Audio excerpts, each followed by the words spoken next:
in the year of the crash in 2002, Goldman made they paid out $6.7 billion in bonuses and compensation, which was only slightly less than the year before. So they made enormous profits throughout this entire debacle, and they made it money going in, they made it money going out. So then we move on to the tech thing happens, and then we have this housing bubble, which again, a lot of factors. Greenspan dropping the interest rates down to all-time lows and keeping them there. Right. But so how did they make money off the housing bubble? The key thing that happens here is a decline in industry standards. Just like in the internet bubble, when the investment banks abandoned their standards for taking companies public, what happened here was that mortgage lenders abandoned their standards for who they were going to give mortgages to. In the old days, you had to have enough money, you had to put a 20% down payment, all that stuff. Now you can come in and just say, "I'm rich." Right. Okay, sign right here. Without even an ID or anything like that. Well, how does that happen? Okay, obviously, it requires that the mortgage lenders completely lose their minds, but it wouldn't happen unless the investment banks like Goldman Sachs found a secondary market for these mortgages. Obviously, no bank is going to go and give $1 million mortgage to some meth addict who they know is not going to be able to pay 6 months down the road, because they don't want to hold that loan. They're going to lose money. So the only way anybody is going to do this is if there's a mechanism by which you can lend out this money and then take that mortgage and sell it off to somebody who doesn't know what it is. And that's where Goldman Sachs played an important role. And they would go to places like Moody's and get a AAA rating on these things because, A, Moody's wanted more business, it turns out, and because they would get this insurance from AIG, essentially, that would say, like, oh, okay, we no longer have this liability on our books. AIG has it as a liability on their books. So these things are good as gold. We can't lose money. And if we can't lose money, then you can't lose money. Right, exactly. Right. Also, I think there's a lot of evidence that suggests that Moody's and Standard & Poor's didn't really totally understand what was going on. These instruments, these mortgage-backed securities, are immensely complicated, and a lot of people were buying arguments, for instance, that if you had a diversified pool of mortgages, that it was impossible for large, wide-scale defaults to occur. But this wasn't really the case, and people who were designing these instruments certainly knew that they were very, very risky. How do you know that?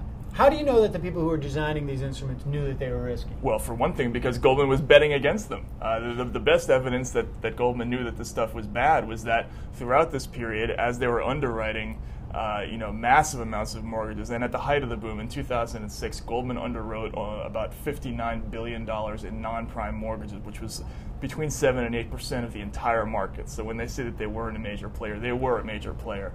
They were shorting those exact same types of securities, which meant they were betting against this stuff. So they would sell these things on the promise of these things are going to increase in value, and then go and place a side bet saying these things are going to drop in value. Right, exactly. So so Goldman in 2006 in the so year. This is important because this isn't just a simple hedge. Right. Like, this isn't a situation where I'm covering myself so that I don't lose too much. Now, granted, I won't win too much. No. But because they're selling this entity as opposed to retaining some type of interest in it, they could have easily made a side bet that it's going to go up. Right. If they thought it was going to go up. Right. But they instead went out to make a bet on the side. So it's not really even a hedge. It is really just its own separate play. Right. It's actually the opposite of a hedge. It's doubling down. It's a leveraged investment, basically.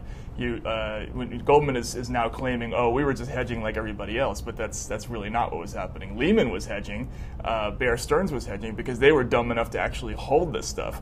But Goldman was the one bank on Wall Street that was trafficking in massive amounts of these bad mortgages and had enough sense to know that it was crap and had enough sense to bet against it. So they made the money in selling the product, and then when it all came tumbling down, they made another round of money on it's falling apart. Well, they made money on its falling apart because, again, like you said, they took out insurance with AIG, and when they weren't able to collect on all that insurance because AIG was about to go underground, what did they do? They called up their former boss, Hank Paulson, who was Bush's Treasury Secretary, and he engineers a taxpayer-funded bailout of AIG and channels $13 billion or so straight to Goldman Sachs via the AIG bailout. Now, it was funny. I watched an interview with Charlie Rose interviewing David Boies, ostensibly about his work on this Proposition 8 thing. And this was about 2 or 3 weeks ago. And in the middle of the interview, I don't know how it came up, but they were talking about the bailout. And Boies said, and of course, the 16, I've heard people say 16 billion. Right, yeah. The money that went to AIG, of course, was just another way of bailing out, but it was politically more tenable. Right. And I just was like, what? Right. Wait a second. I've been saying that, but so they all know. This isn't this, and it wasn't even, he felt even hesitant to say this in public. Yeah, this is important to remember.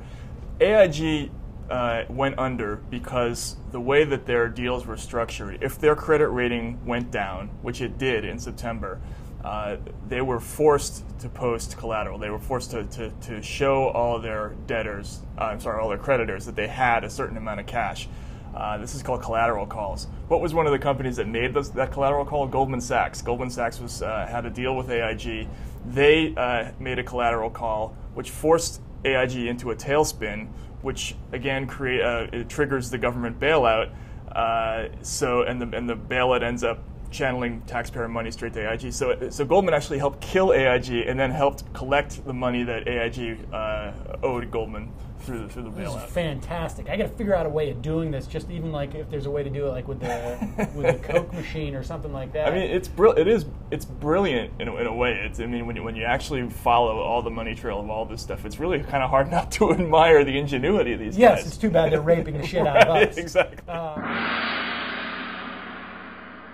Supply is at its highest level in 20 years and demand is at its lowest level in 10 years. So prices should be plummeting right now, but they're actually going up.